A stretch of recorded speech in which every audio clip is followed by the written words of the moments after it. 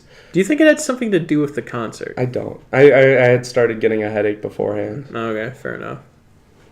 But I can't imagine the concert helped. No, it didn't. But I hadn't hung out with Aaron in a long time, so I was like, I gotta do this. Let's bring Aaron on the podcast. We could. Yeah. Yeah. Still got to get Thomas on. We've been talking about that since, Dude, I haven't seen Thomas in a long time. Me too. He's could be dead for all I know. We should go check on him. He lives like a couple blocks from here. So, That's true. We could just walk there. Yeah. So, We could bring the podcast with us. yeah, no, like what we could do is, since I got my laptop here, it's not plugged into anything. We got the mic attached to it. We could just walk over, carry the mic, pick it up, just continue the episode, and then arrive at Thomas's house. That's true. Yeah. Oh, by the way, if you hear those chimes in the background, it's because we got hot in here. Yeah, it's really hot in here, so we have the door open, and it's winter, so it may not be a wise idea, but That's fine. it's a little more chill. See, we have the air conditioning off because it makes noise, so therefore, I needed to compensate somehow. So And chimes are better than the air conditioner. exactly, a little chime in the background. It's like a nice little ambient background, and the air Yeah. conditioner is just this drone. Yeah. Anyway, I think that's it for music for me. that should be it. There is a lot of movies to talk about. There is. And I'm going to try to pick and choose the ones that I really go in depth about because I've seen so many. Do you want to... Let's do every other. Okay. Each do a movie. Because I think we have a similar amount of... Actually, question. Do you want to do this entire one about movies and then push TV into the next one? Because I think TV is going to be shorter. And I think movies are going to go on for a long time. Well, that's the plan. We were going to do TVs and games, the next one. Oh, you're right. Yeah. Wow. I'm dumb. Yeah. I don't know what I was thinking. Wow. Good. Great. Let's do this. Well, to punish you, I'm going to have you start off. Oh, boy. Yeah. Feels good, man. What you get to talk about? Well, I'm going to start with the most uneventful one, which was Men in Black. Had you never seen Men in Black? I've seen Men in Black. Okay. Came out the year I was born. Did you know that? I did not. I didn't either until about a week ago. Men in Black. It's Will Smith. It's good. I like it. Yeah. There's aliens. That's all I can say about it, too. It's a decent comedy. Yeah, it's okay. Yeah, When I was a kid, I was really scared of it. that's understandable. It was more frightening than I was expecting it to be. That's understandable. The villain in that thing is legitimately creepy. Yeah, it's just this weird guy with, like, cockroaches inside of him. And cockroach is gross. I should just take that soundbite and make it my ringtone. Cockroach is gross. Oh, yeah, you know. Oh. That's what we call a good podcast. Your turn. Super, yeah. Okay, my turn. What is the first one that I watched? Oh, boy, I have to go back. Oh, jeez. There are a lot of movies I've watched. Maybe Okay. you should do two for my one. Sure. Because, I watched a lot of movies for me. But... Oh, we should do movie of the week. Oh, snap. Because let's push that off a little bit. push that off? Yeah, well, we'll push that. one of the movies I did see is my movie of the week. Well, me But- too, but Casablanca. I watched I'm Casablanca gonna write it down. not long after we recorded the last podcast. And now we can finally talk about it. Yeah, what'd you think? It was pretty good. You liked it? My favorite thing about it was the camera work and especially the lighting. Mm-hmm. The lighting's really interesting and great for the time period. Yeah. There's a lot of scenes where it's like dark but like lit by a revolving spotlight. Like a lot of scenes do that. And I was like, that's a cool aesthetic and I really love it. I've seen that in a lot of movies and I was just realizing they're probably all like inspired by Casablanca because Casablanca is so old that they probably all took from it. And it's there's a specific scene that really impressed me where they had the lighting as such where the characters are lit in shot and then a character moves out of shot to do something, and you see his shadow on the wall where he used to be. So they had the lighting just right so that his shadow, you could see the silhouette of what he's doing off camera, right where he was on camera. I was like, that's awesome, especially for that time period. That was super cool. And it's just a lot of tons of little technical things that movie does so well. Yeah. And story-wise, it's interesting, too. It's decent. The ending's really tense. It's very... I love that ending. It's very rare that I see a movie so old that's been so quoted and so referenced that I can actually feel tense watching it. But, like, at the end, I was like, this is intense. Yeah. It's like the stakes are really high. Well, and, you know, I hadn't seen an old movie that old that I've actually enjoyed until now. Casablanca is the oldest movie I actually really enjoyed. Yeah, it's super entertaining. I had a great time with it. I'm glad. I thought you would. You know what I liked about it? It came out in the 40s. Interestingly enough, like it's about World War II, and World War II was happening when that movie came out. They actually rushed it so that they could get more publicity from the war. Yeah, I didn't know that. Yeah. Wow. Yeah, so it's like it's just an interesting perspective. You know, you look at movies like Indiana Jones that take place during World War II, and it's just like it kind of takes you out of it because you're like, well, this is all just period costume and whatnot. But it's like this movie literally came out during World War II, so that's part of what made it so engrossing because it's like there are actual Nazis at this time, and super fun movie. And I liked that one, like, I think he was like a Gestapo officer or whatever that was actually pretty likable. And he was like a scumbag in the sense that the main character's also a scumbag, but they're like lovable scumbags and they get along They're by the still end. humans. Yeah, right. You know, there's in like the this end. it's a movie that came out in 1942 that portrays a Nazi as a likable guy. And I was like, this is amazing. I didn't realize that there was like that existed. I always look at films from that era as like they're all propaganda, and this is absolutely not propaganda. It's about a war going on and those that choose to stay out of it and to like kind of profit from it, basically. And that's what I loved about this movie. It's not idealistic, it's just kind of cynical and kind of depressing. It's cynical, immoral, and it's dark, and I love it. It was a very good movie. Yeah, I agree. Yeah, so yeah. And I mean to watch. I should watch more of these like old school, like classic movies. I should rewatch Citizen Kane. I should watch a lot of movies. Really, I'm just remembering movies that I've seen. Yeah, and putting more down. You should do Letterboxd. I do. I just forget about them, and I don't like to rate them right away because I always rate them poorly right after I've seen it. So I like to wait a little while, and then I just kind of forget about rating it. Yeah, which is unfortunate. Okay, so if we're doing two, well, I can just quickly mention I saw The Nice Guys. Again. You watched that with Chris, right? No. Okay, I Chris watched it. Oh, did he? Yeah. Well, I saw it with Movie Club. Oh, maybe he popped in. No, I don't think he was there for it. Well, whatever. He watched it and texted me. Interesting. I saw it for the third time now. I think I saw it once with you. I still love it. I think I like that movie more and more every time I watch it. Yeah. Not a lot to say about it that hasn't been said already. It's a wonderful action comedy. Extremely funny and well-written characters. And I loved it.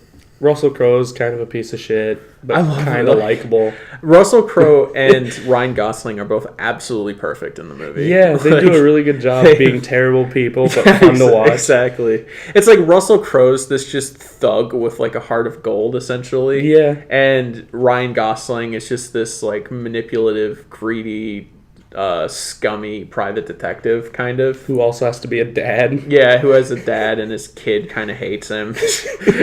And it turns out to be a great comedy. Yeah, it's really good. It's definitely a dark comedy, I would say. Am I a bad guy? Am I a bad person? Of course you are. Of course you are. Just great dialogue like that. Yeah, it's good. Oh, and then the payoff of that scene. I always laugh at that scene. He gets in the car with his daughter, and he's just like, am I a bad person? She's like, of course you are. And then he's like, just drive. And then you realize his like 16-year-old, his like 14-year-old daughter's driving him around. Yeah. And it's like, Because he's like drunk all the time. yeah, It's so exactly. good. Oh. Oh, yeah. If you love like really like, it has a good like.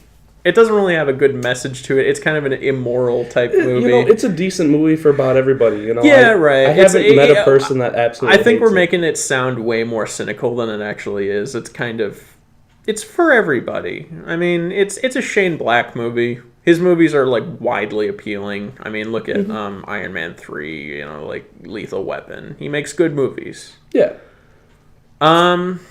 Yeah. So I think it's your turn. Alrighty. Well, I watched Singing in the Rain while I was horribly ill. Yeah. I actually had to drop. Okay, so how this goes is I had midterms while I was sick. That sounds fun. And a final actually because I had an accelerated class that I had to do a final and a presentation without a voice with, but we'll get to that. So I went up to my film class, which I had to drop off my midterm paper, which he wasn't accepting until after class. So I got to sit through Singing in the Rain while being horribly ill, coughing, sneezing, dripping from every hole in my face. Yeah. And they're like, good morning. And I'm just like, I'm ready to die. Yeah. Did that like sully your experience of the film? No, I still love Singing in the Rain. I've never seen it, honestly. It's a good time. You should. Yeah, I should. You know, it's a classic. Yeah, right. It's just it's a timeless classic, and I'm just really bad at watching those, apparently. And that's fair. You know, I hadn't seen a whole lot of them either until this class, essentially. Oh, yeah. You know, I'm catching up on all those old films. Did you or did you not see Nosferatu? I saw it in the class. Okay. I hadn't seen it beforehand. Yeah. I don't remember if we've talked about that or not. I think we touched on it vaguely. Side note, I really like Nosferatu. I know you do. I'm not a huge fan. Yeah. A lot of the story elements just aren't there, essentially. Which I know that's not the point nowadays, but still. I mean, story-wise, it's pretty bare bones. But for me, it's the technical vibe, the technical element. It's the atmosphere and the creepiness. It runs into Citizen Kane again, where it's Right. like, that's impressive, but that doesn't make me enjoy the movie. You know what? You know what I love about Nosferatu? It is the only movie from that era that to me is still genuinely scary. When I saw it, I was like, this is actually pretty frightening, and it's stuck in my head for days. Yeah. So that's what I like about it. It's got frightening scenery, but actually, you know what? There are two things that make it scary. Is partially Nosferatu. They used an actual horribly deformed person, which is a thing that you just don't see in movies these days. Very true. And the 1920s silent film aesthetic is something that's come back around, and they use that as like a creepy aesthetic now. So it's genuinely creepy because it's interesting because that's just what films looked like back then. But nowadays, that is retroactively being made creepy because like films from that era are like have this like That's true. creepy vibe to them in like a lot of modern horror movies. Like in what's the one that used a lot of that? It was It Comes at Night. no. Which Like did that. Silence with no. I'm Coming. talking about the one that wasn't Insidious, Sinister, where it literally showed like old timey like footage. Yeah. And and there's that creepy element, like the film grain, the black and white, like just gives this creepy element to it. So, the passage of time has helped made Nosferatu creepier. Because at the time, people didn't see that as that creepy because that's just what films were at the time. But now it's so outdated that it's even more unnerving. Yeah, I suppose. And, there's something about the silence of that movie. That's Ethan Hawke, isn't it, in Sinister? In Sinister? Yeah, I think so. Yeah. There's something about the silence that freaks me out, you know? Yeah. I mean, there's music, but it's just like, it's so clinical and so unnerving. Well, I mean, modern horror movies do that all the time. Right. That's essentially. I mean, look at A Quiet Place. They're kind of going for that's that what I thing meant, too. not Silence. Not A Quiet Place. That's what I meant. And then, The Witch did that. The phenomenal score with nothing sound-wise otherwise. Just this amping music for essentially a silent film. Yeah, there's not a lot of noise in The Witch, is from what I recall. Oh, speaking of The Witch, the guy that made The Witch is making a remake of Nosferatu. So, yeah. That's interesting. Cool. And that's a thing I'm actually pretty interested in. Yeah, I want to that'd be cool to see see. what he does with that. Because, The Witch is great, so... Yeah, that'll be cool. Anyway, that's kind of off topic. I don't think either of us planned on talking about it, but I just felt like mentioning it.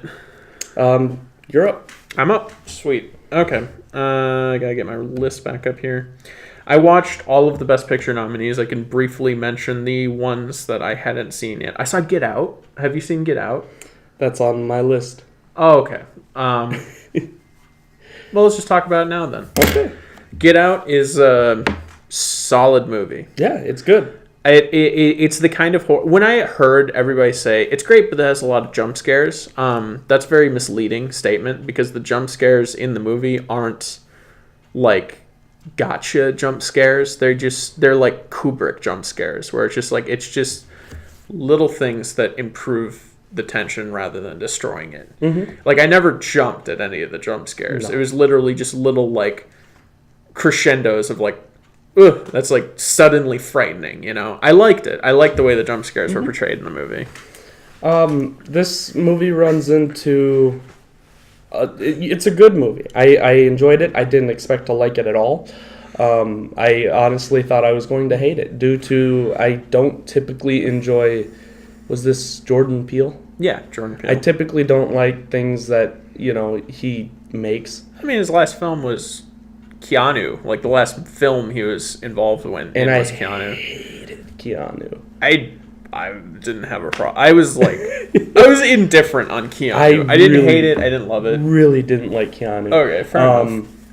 So I wasn't excited for Get Out. So I didn't watch it for the longest time, and eventually it came to the point where it's like, okay, well, I suppose I should. And so I did, and I thoroughly enjoyed it.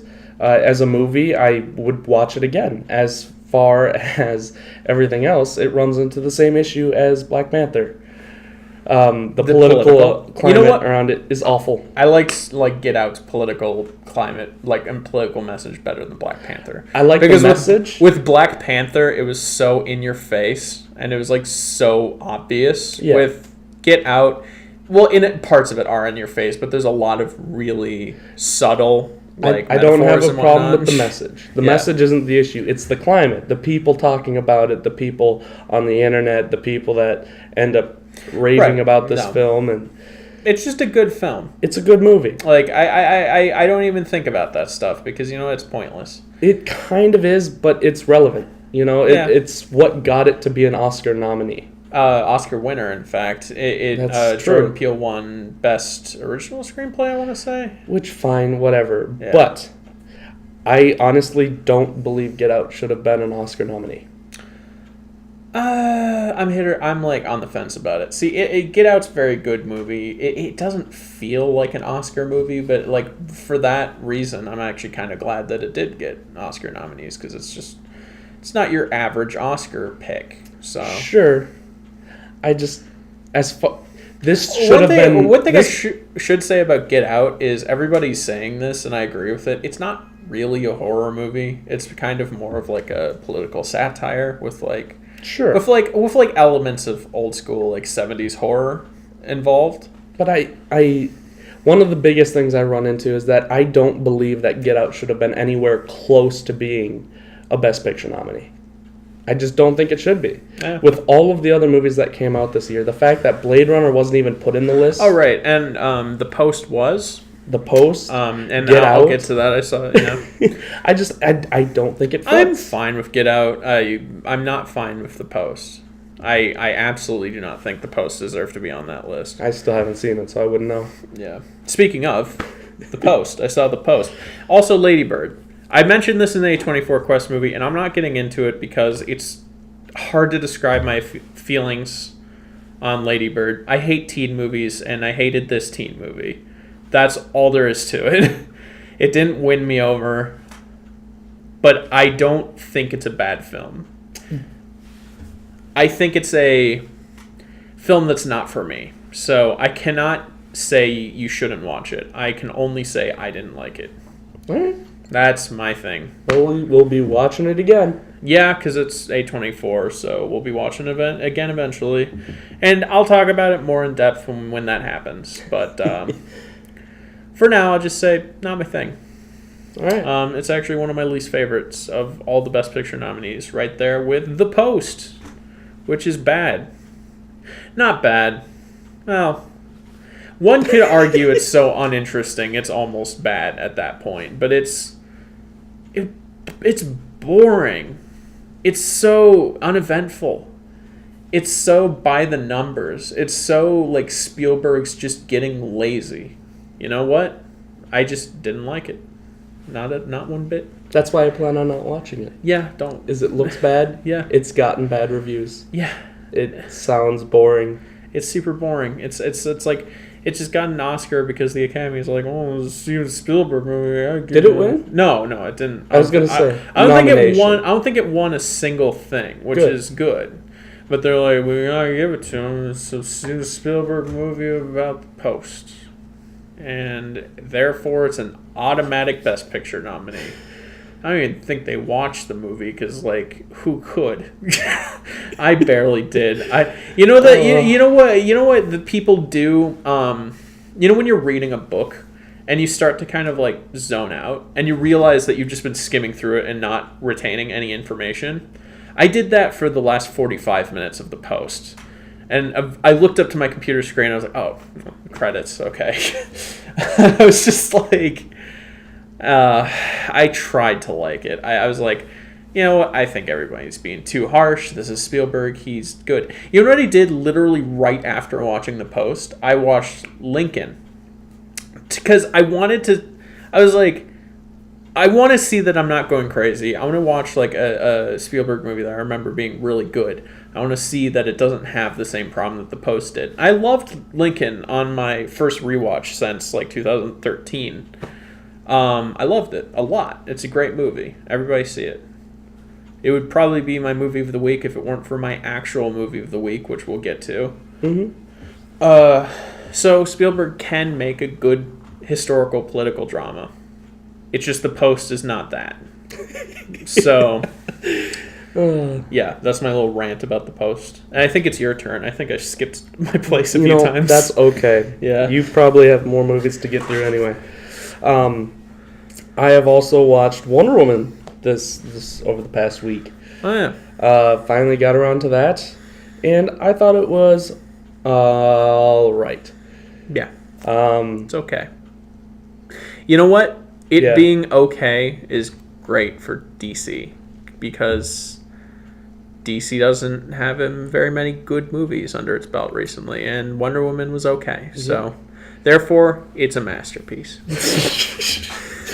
So the villain in that is Ares, Yeah. played by the same guy who plays Lupin in Harry Potter, and I don't remember his name. I thought he looked familiar. I don't either. And he's all right for being deceptive, but as far as being the literal god of war, he is the worst casting choice I've seen in a long time. Okay, this is very spoilery, but if you wanted to see Wonder Woman, you've seen it by now. So this is a little going into the ending. When he showed up as Ares, like actual Ares, and it's just the same guy, I was like, oh, that's really bad. It's the only part of this movie, and the whole ending. Everything about the ending is god awful. Yeah. Like the last 20 minutes are terrible. Yeah. Nothing's good about it. The rest of the movie's pretty okay though. Yeah. Like everything leading up to it's good, but the ending is just unbelievably awful. I mean, you say good, but that's just in relation to DC movies. Yeah, no, it's you know what? It's on par with Marvel. Basically. It would be a lower tier Marvel movie. Yeah. Which Which is better than most DC movies. Which is better than all DC movies. That's the same way I see Justice League. Justice League's a lower tier Avengers movie simply because it's trying to be. Yeah. Like, it does what Avengers does, and it's still not good, but it's like, it's okay. a lot of the comedy in Wonder Woman actually hit. I was very surprised about that. There's like good chemistry between Wonder Woman and Chris Pine. Yeah. Yeah. That was surprisingly well done. Yeah. But, the movie... Oh, there's this whole sequence in London where she's trying on clothes that I hated, but the rest of the comedy's pretty good. Yeah. It's hit or miss, kind of. I thought the comedy was decent throughout. All right. Yeah. That's like the one thing that I was like, you know what, that's not bad. Good job, DC. You did a good thing. Yeah. So yeah, Wonder Woman. It's decent. Yeah. Alright, your turn. Okay, my turn. I'm going to talk about...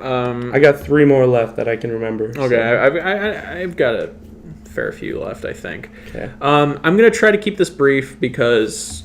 though it's going to be hard too. I saw Annihilation, which is the new Alex Garland movie. You did? How was it? I did. I don't know. I was very close to just not giving it a rating because I honestly don't know. A little backstory: Alex Garland has made a lot of movies that I really like. He wrote and directed Ex Machina. At least he directed it. I'm pretty sure he wrote it. He wrote Sunshine, which is a very good space horror movie that not many people have seen and more people should. He wrote 28 Days Later and 28 Weeks Later. He wrote Dredd, that Judge Dredd remake.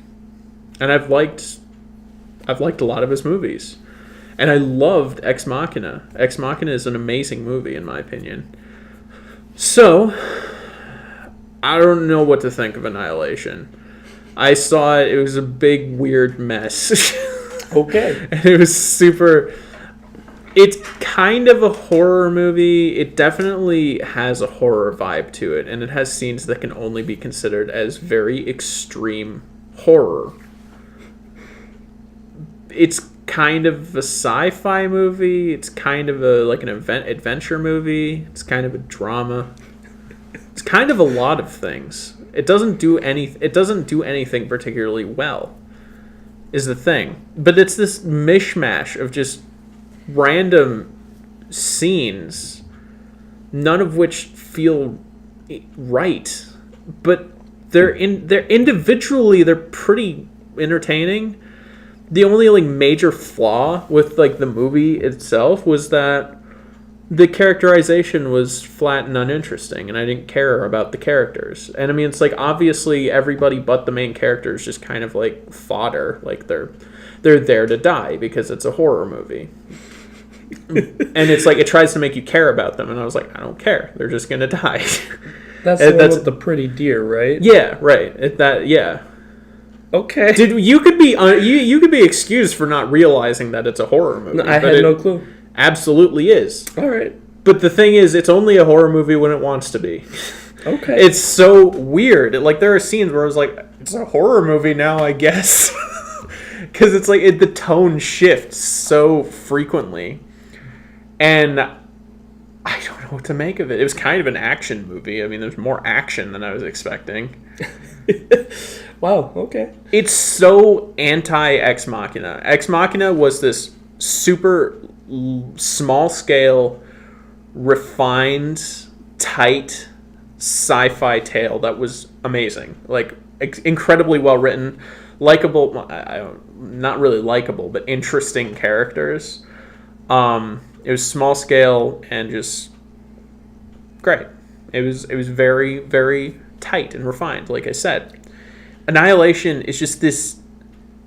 It's like a big mess in the sense that it's like if a tank full of bubble gum being transported by a big 18-wheeler exploded and it just got everywhere. It's like this bubble gum.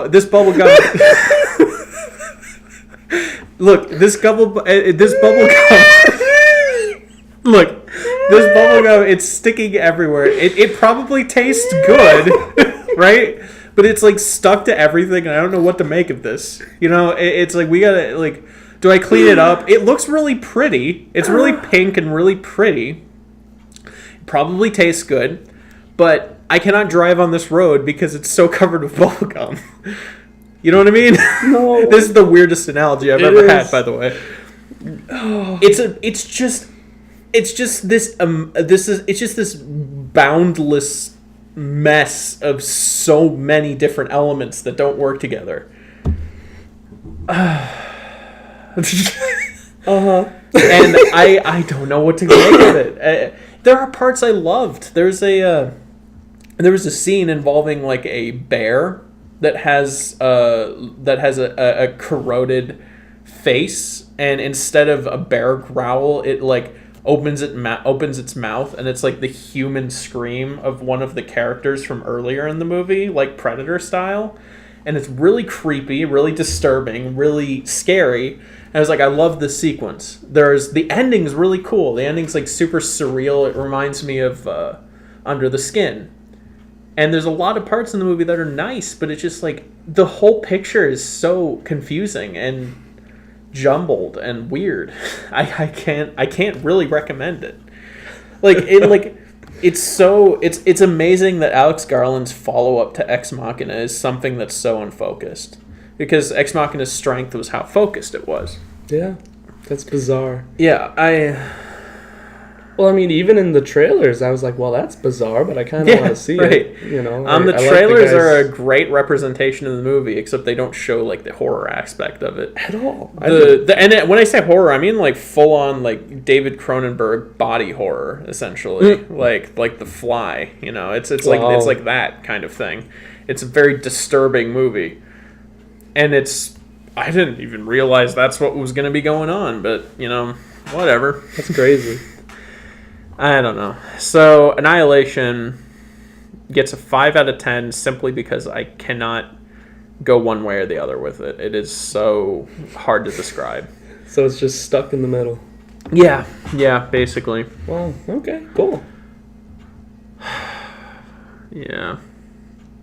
I'm just exhausted because the film's so baffling. All right. Anyway, I think it's your turn. Okay. I also watched Call Me By Your Name. Oh, right. I really like that movie. What'd you think of it? It was all right. As far as, you know, a romantic movie goes, it's one of the better ones I've seen in a while. A question. I know I touched on this when we were talking about it. Did you feel that you being a straight man like impacted your enjoyment of the movie at all? No. Because my thing with it is Not really. It doesn't really. See, that was my worry, is the fact that I thought maybe it would be unrelatable, but you know what? Their romance is kind of beautiful and kind of lovable. So yeah, no, I don't think that impeded it. The one thing that did impede it is the peach. Ooh, yeah. That scene kind of made me uncomfortable, and I didn't want to watch the movie anymore.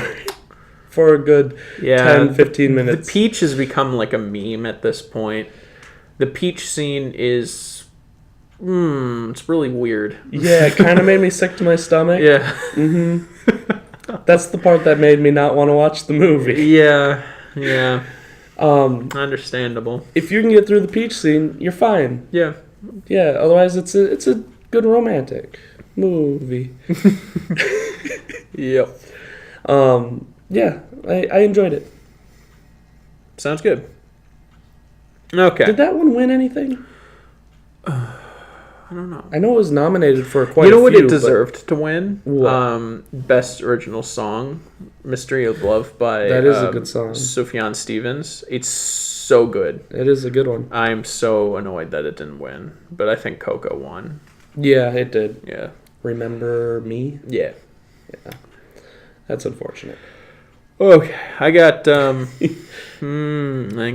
more films to talk about. Okay, I got 2. Okay. Want me to do... You got to push your movie of the week to the last one, man. Okay. Well, including movie of the week, I got 4 more to talk about. Okay. You know, here, I'll just get the 2... I'll just get 2 out of the way real quick. Okay. Thor Ragnarok. I saw it again. We've talked about it ad nauseum, so nothing really to say about it. Yep. I still like it. It's good. The French Connection. Really fun. Not fun. That's the wrong word. Really... Sorry, that might have sounded harsh. Really interesting. The last act. I almost said it again. I don't even know what movie this is, but I'm liking it already. Really intriguing. Great cinematography, great dialogue, great acting. It won Best Picture, I believe. It came out in 1971, and I was told it was the first R-rated movie to win Best Picture. I actually haven't looked that up, so take that with a grain of salt. But Gene Hackman's in it. It's like an early movie for him. The end, there's an action scene near the end, which is like one of the most intense and crazy action sequences I have ever seen in a movie ever.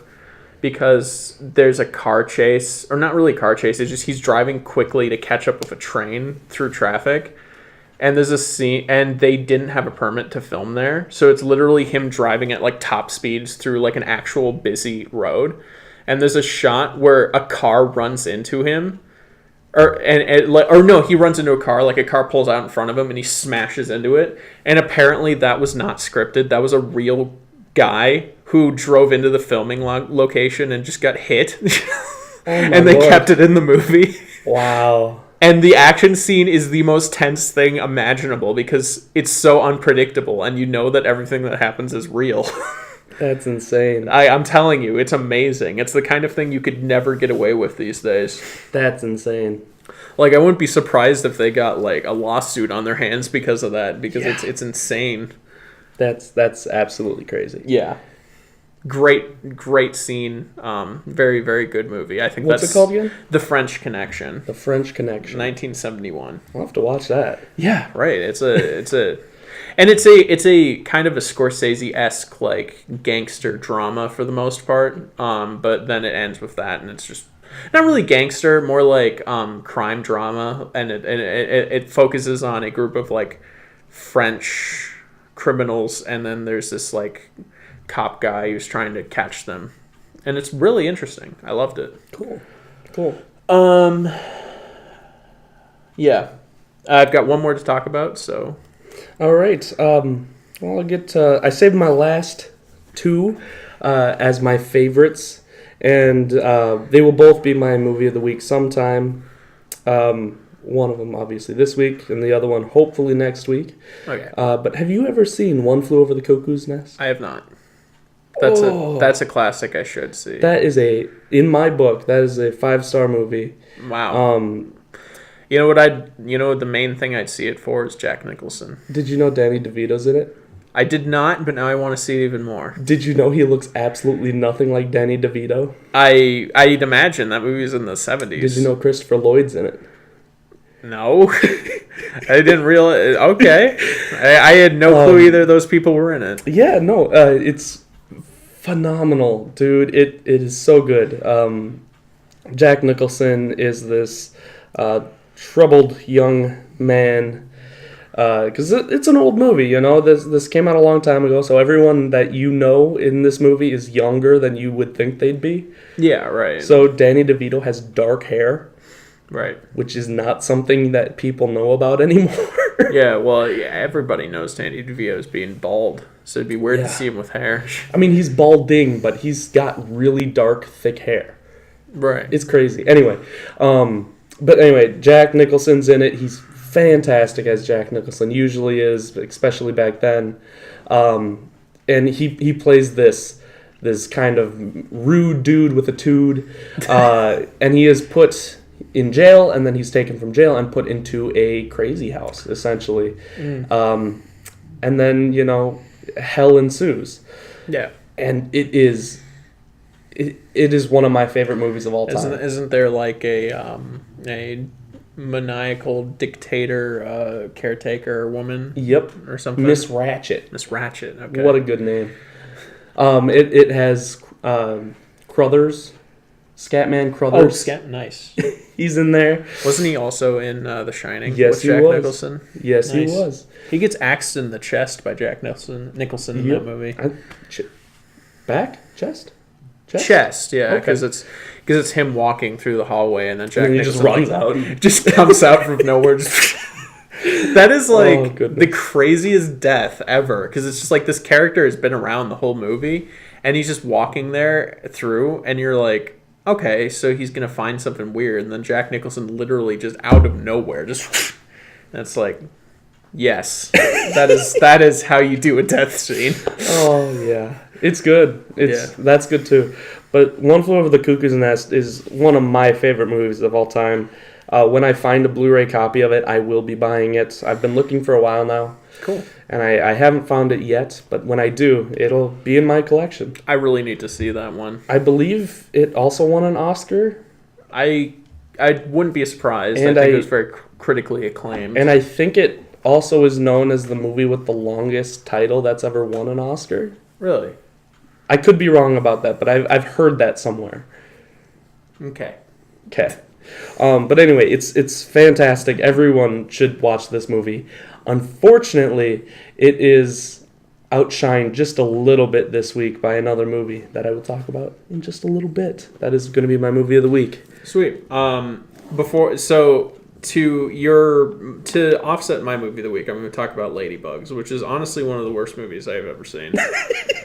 Glad you saved the best for last, Colin. Ladybug stars Rodney Dangerfield and a black woman who is apparently popular in the 80s. I forget her name. It's like she's one of those, she just has a single name that she's associated with. Rihanna. Yes, it was Rihanna. No. This movie came out in 1992.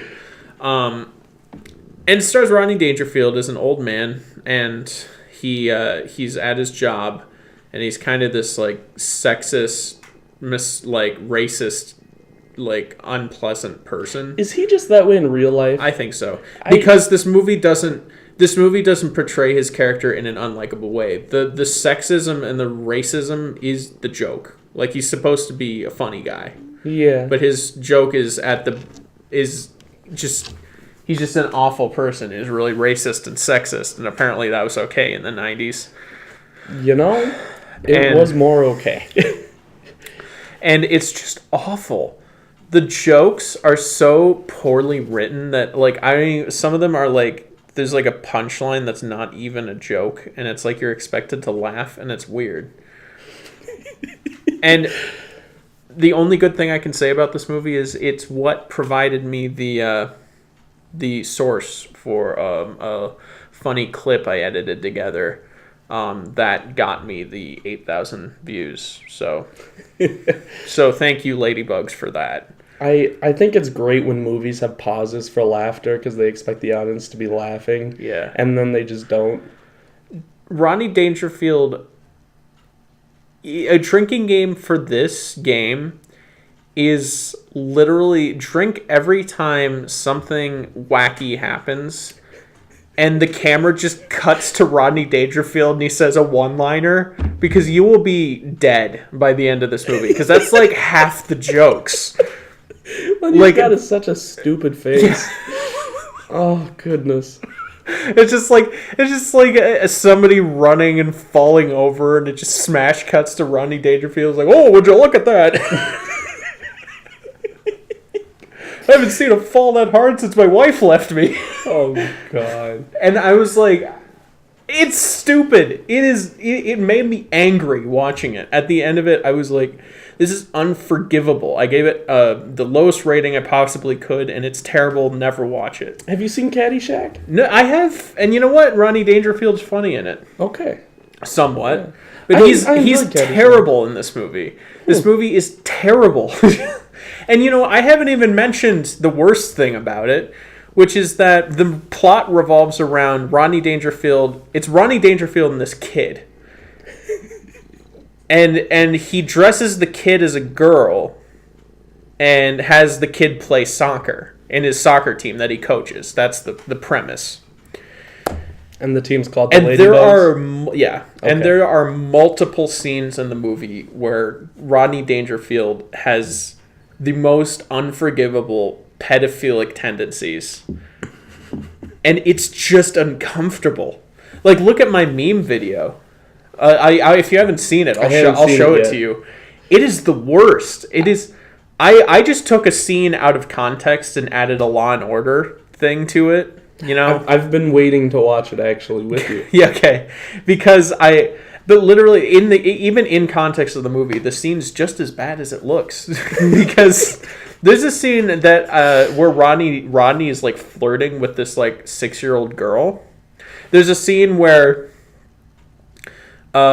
he's it's implied that people think he's having sex with this little kid in a changing booth, and that's the joke, and it's just unforgivable. I watched it, I was like, I want this film to be destroyed so nobody has to ever watch it. Oh, wow. Sam's upset.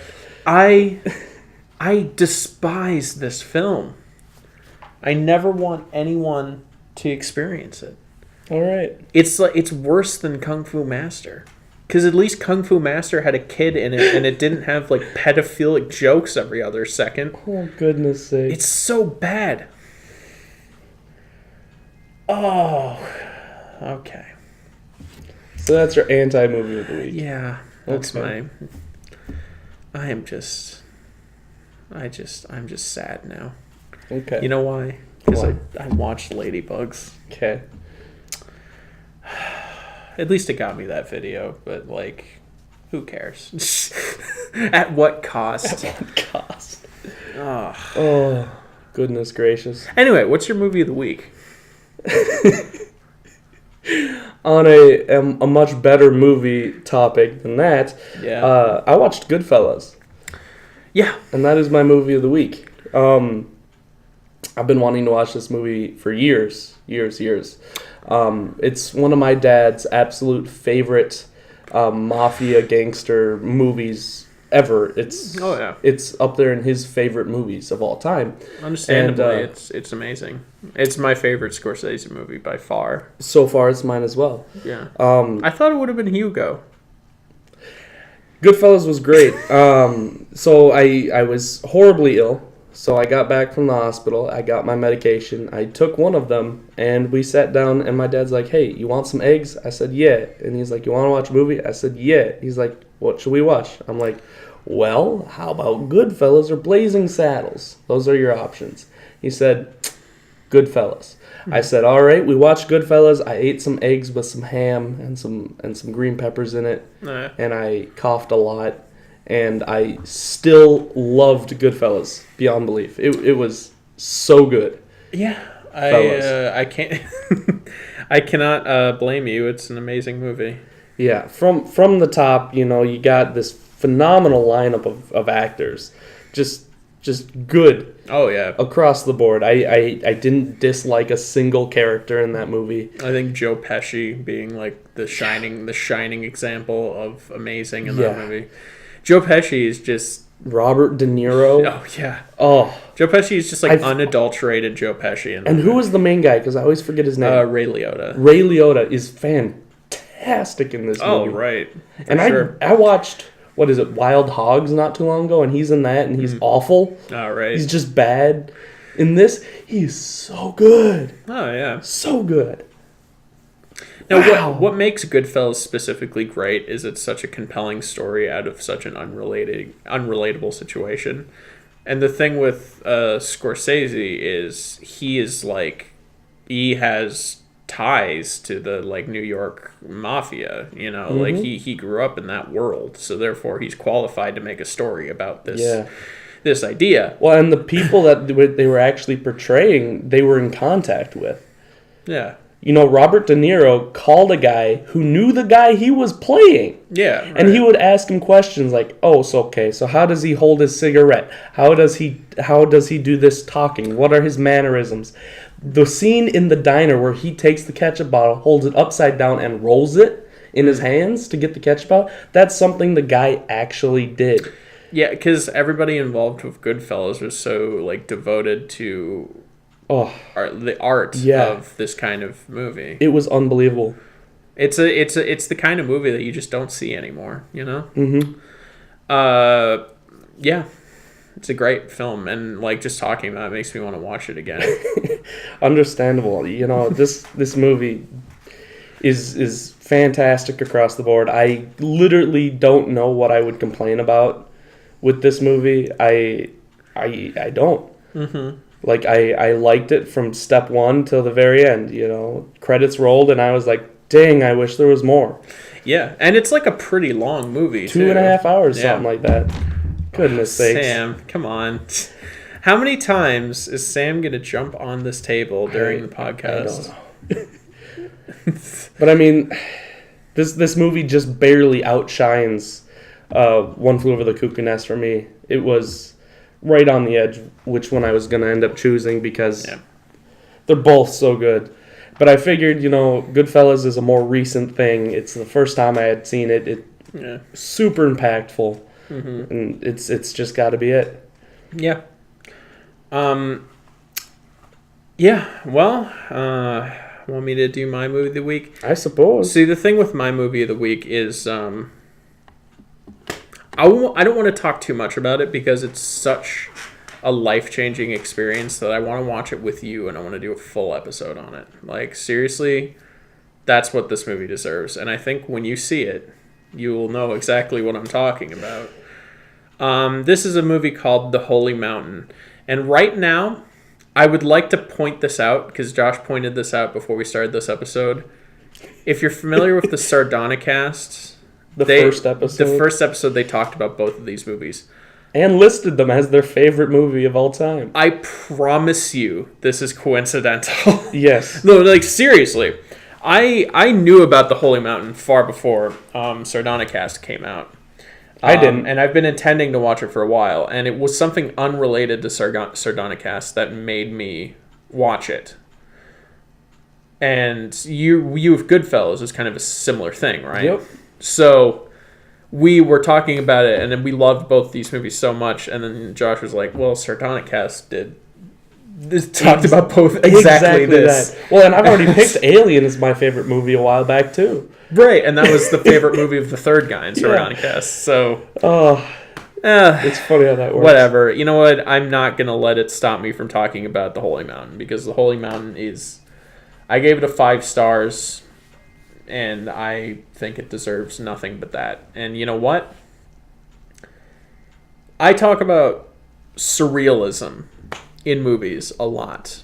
And I've seen experimental films. Well, films that I considered experimental before I saw The Holy Mountain. Before I saw The Holy Mountain, my opinion of an experimental film was something like... Well, I mean, I saw, like, Goodbye to Language, which I would almost argue is more experimental than Holy Mountain, just because it's so, like, not film-like in its structure. But my major opinion on, like, experimental films was stuff like... why am I blanking on it right now? I literally mentioned it, like, not too long ago. Under the Skin. That's it. Okay. That was what I thought, like, an experimental film was. And I saw The Holy Mountain, and I don't think I'm properly equipped to discuss The Holy Mountain. It needs to be seen to be believed. It came out in the 70s, and it's by Alejandro Jodorowsky. And if you're not familiar with this man, he is a lunatic. He is an actual crazy person. Like, you see interviews of him, and he is eccentric to the point of being crazy.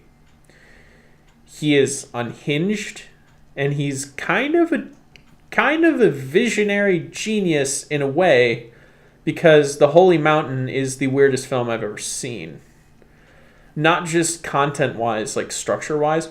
See, it's not that weird of a structure, I suppose. Basically, what it is the main character is a kind of second coming of Christ type figure. It's like a Christ figure, and it's a movie about religion, essentially. And the first act is him meeting this wise master of the world, who's kind of like God, essentially. And the second act is a compilation of scenes involving every other planet in the universe and their own Christ figures, their own deities. And they're all related to, like, greed and lust and different things, like different sins. I want to watch it again to see if I can link it with the 7 deadly sins, because I'm sure I can find something like that. but it's all, it's all like material wealth, that kind of thing. And the third act is them all coming together, relinquishing their powers, and searching for the holy mountain, which will give them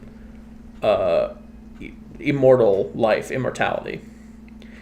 And this sounds relatively straightforward, but I tell you, this is the weirdest thing you'll ever watch. And this is the kind of... I don't know how it got made, because it seems like it's a pretty big budget production with all the crazy sets. But, like, who would invest in a movie this weird? I don't know. Apparently, like, Yoko Ono had something to do with it, that from what I hear. Which makes sense. Okay. I can't even talk about it. I think we need to watch it and make an episode on it, because I cannot describe to you this movie. It is something else. And I loved every minute of it. I was so enthralled and like life-changing. It's a life-changing film. Its surrealism has a new meaning to me, because it's like, this is pure art. This is pure surrealism, and it's wonderful and disturbing and disgusting and funny. It has a sense of humor to it, and it's so weird. So, What about... So you're saying it's a lot like Annihilation? yeah, but it's good. Oh, okay. Like, it's I get, and the thing is, it's not that confusing. I kind of get what he's going for, but it's just so, I don't. I can't go on, man. He's getting gas. I'm getting coming gassy. out the mouth just from it. Seriously, I've never ever seen a film like this, and I doubt I ever will again. I want to see every Jodorowsky movie, because it is such an amazing experience. And I feel like you may think I'm hyping this up a little too much, but I feel like, if anything, I'm kind of like underselling it, because I'm not even talking about what happens in the movie, because I don't want to ruin that for anybody. Fair enough. You will not believe your eyes. You were just going to say balls. I don't think so. I don't know what I was going to say. I just stumbled on eyes. So I'm going to stop talking about this, because we're going to do a whole episode on it. I swear. Like, seriously, I cannot even discuss it. I almost shouldn't have made it my movie of the week, because it's just so, without context, I cannot describe to you what it's all about. Fair enough. But it's my movie of the week, because everybody should go see it. If you like artistic filmmaking, if you even kind of like surrealism, go see this movie. It's amazing. In theaters near you. Probably. It's the kind of movie that does have, like, it makes the rounds on, like, smaller theaters occasionally. Yeah. Huh. It's kind of a cult classic. Neat. So, that's my movie of the week, and it's about all I had to talk about for movies. You want to get into some Oscar talk? Oh, yeah. Yeah, that can close us out, and we can round it up. We can round it out at a crisp 30 minutes if we're very precise. Oh, sweet, dude. We're at an hour and 16 minutes right now. So, The Oscars happened. yeah, you know what? The Oscars this year were better than the Oscars last year. The ceremony itself was fine. I mean, it had its bad moments, but it was fine. Funny enough, there was a technical difficulty when announcing the Best Picture this year, which I found hilarious, because it just happened again. They announced the right picture, but then when the first person finished their speech, somebody else was moving up to speak. I don't even know if you noticed this, but then, like, as he was moving up to speak, the band started playing and they started fading out to end the thing. But, like, he wanted to speak. You know, they were, like, cutting off the Best Picture speeches. And it's like, when's the next year they're going to, like, not mess up the Best Picture award?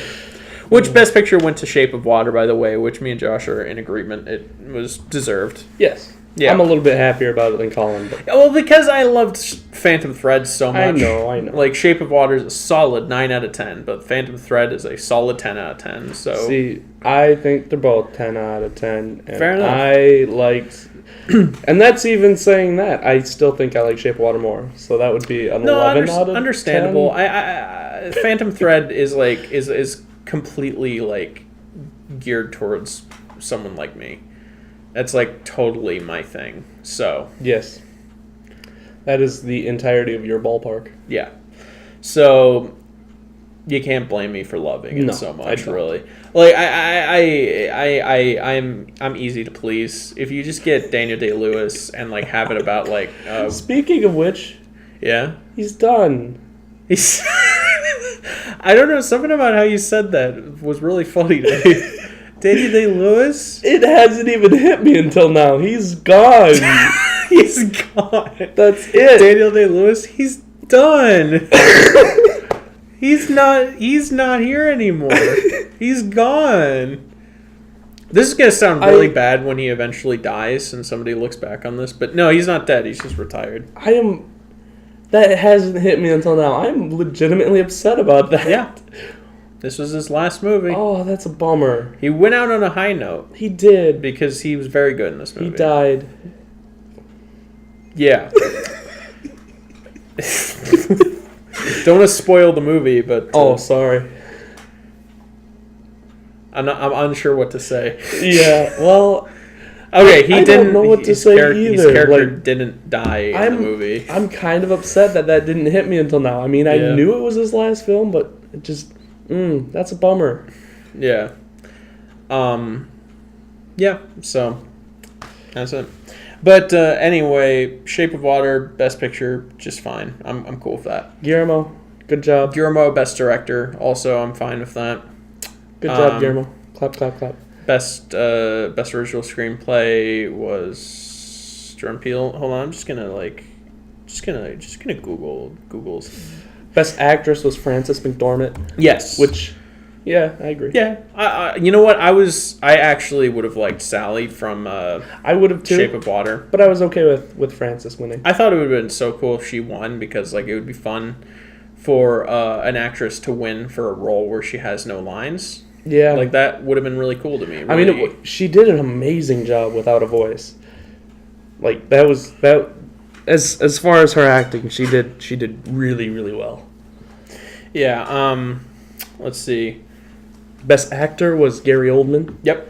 I'm totally fine with If that. there's one thing Darkest Hour should have won, it's that. Yeah, that and makeup. And it won both, so I'm okay with that. Yeah. Coco won Best Animated Feature Film. Which, whatever. Yeah, whatever. Also won Best Song. Yeah. Original soundtrack. Which definitely deserved to go to Call Me By Your Name, and that's like the one major upset. Well, there are two major upsets. Yeah. The fact that Baby Driver won absolutely nothing. Yep. And you know what? It deserved film editing, and it's very obvious why it didn't get it. Is because it's because Kevin it was Spacey. bad. Oh Yeah. No, it was fantastic. The issue is Kevin Spacey. Yeah. It's They cannot clear. give it. And you know what's stupid about that is the awards it's nominated for have literally nothing to do with Kevin Spacey being in the movie. And just because he So is. these people that like worked so hard on making the film so well edited.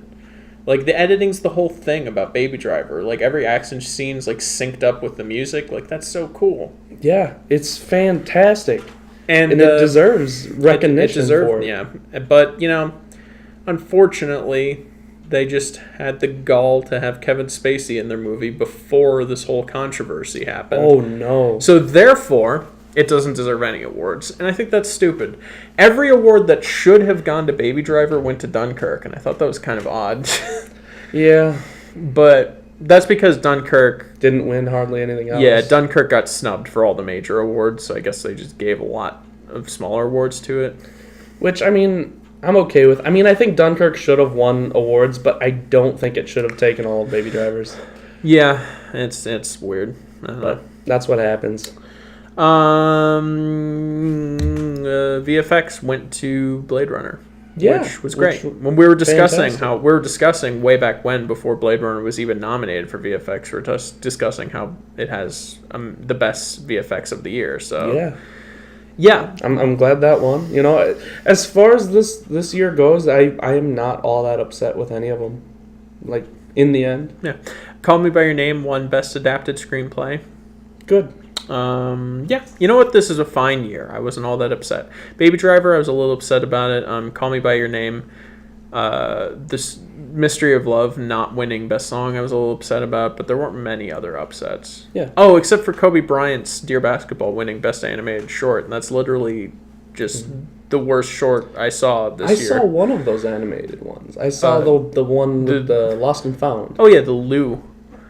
Yeah. Lou is the name of it. Yep. Because it's... I saw that Yeah. one. That was good. No, that was great. I actually wanted that to win. That was very, very cool. Yeah. Because it was short, funny, well animated, had Enjoyable. a good message. Yeah, it was very good. It was great. Have you seen Dear Basketball? No. It sucks. I haven't seen any of the other ones, actually. My opinion on Dear Basketball is probably not a very popular one, but it's just this really emotional short film about Kobe Bryant talking about how much he loves this sport that made him a millionaire. You know? Okay. You know? Yeah, He's great. like, oh, I love basketball. Like, look, right, fine. But, like, it's like, I love all this money that I got, you know? It's a love letter to the sport, whatever. It's pandering. Yes, fine. But, like, I don't like sports, so that's my thing. So I was watching it, I was like, I couldn't care less. It was just this I'm a fat, lazy man, and I don't like going outside. Right, How am I supposed to relate to this short Look, film? my favorite sport, I'd have to say, if I had to pick, like, a real sport. Badminton. Yes. No, it would actually be basketball. You know? Really? Yeah. I used to love... I legitimately love badminton, though. I used to love playing basketball as a kid. And I have very fond memories of playing basketball. And it's like basketball is pretty fun to watch, somewhat. Like, American football isn't, but, like, basketball somewhat is. I love and even badminton. still, I thought Dear Basketball was pandering, emotionally manipulative, and stupid. Fair enough. I wish it was about badminton. Yeah, Dear Badminton. Dude, that'd be interesting. I don't know what it is, man, but I get pumped when I play games of badminton. What's that game, squash or something? That's the one where you have, the racket and you hit the ball. Dear Squash. Dear Squash. Is it called squash? I know there's like a vegetable called squash. No, it is. Okay. It is, yeah. Dear Croquet. Crochet? Dear Crochet. Oh, boy. Dear Quidditch. Quidditch. Oh, you know, there's people that play actual Quidditch. Yeah, I do. I know a guy who's in a Quidditch league. It's an interesting hobby. Is he good? I've never seen him play, but like I know we were at like a band practice and he was like, I gotta leave to go play Quidditch. And I was like, hold on, I'm gonna let you go, but I'm gonna have to ask you a few questions about that. What you just said. He explained to me that apparently Quidditch leagues are a thing. No, I didn't knew know it was real. I want to watch it just so I can see like how they make it work without the things actually flying around. What he says is he's just like, basically you just hold a broom between your legs and you just run around and throw balls in the hoops. It's like, that's really dumb. But, okay. Whatever people like. Yeah. So, yeah. Oh, well. That's all I have to really say about the Oscars. C'est la vie. Yeah. I had a decent time. The humor was awful in the Oscars. I didn't like it. Oh, yeah, it always is. Is it? Mm. See, this is the most invested I've ever been. Because there's so many good movies this year, dude. Well, and I'm doing a podcast. I've seen all but 2 of the Best Picture nominees, and I plan on watching one of those, and the other one cannot exist, and I'd be fine. Mm-hmm. The Post. In case it wasn't clear, the Post. I don't want to watch The Post. Don't watch it. Okay. All right. Well, that should be about it. I got to save some energy because we're gonna jump in right into another episode here. So. Yep. So, thanks for watching. Tune into the second part, which I think will be a little shorter, probably, about TV and video games. Yeah. So, see ya. Catch you on the flip side. And maybe there'll be a joke or two. Yeah. Oh, I forgot to say bye.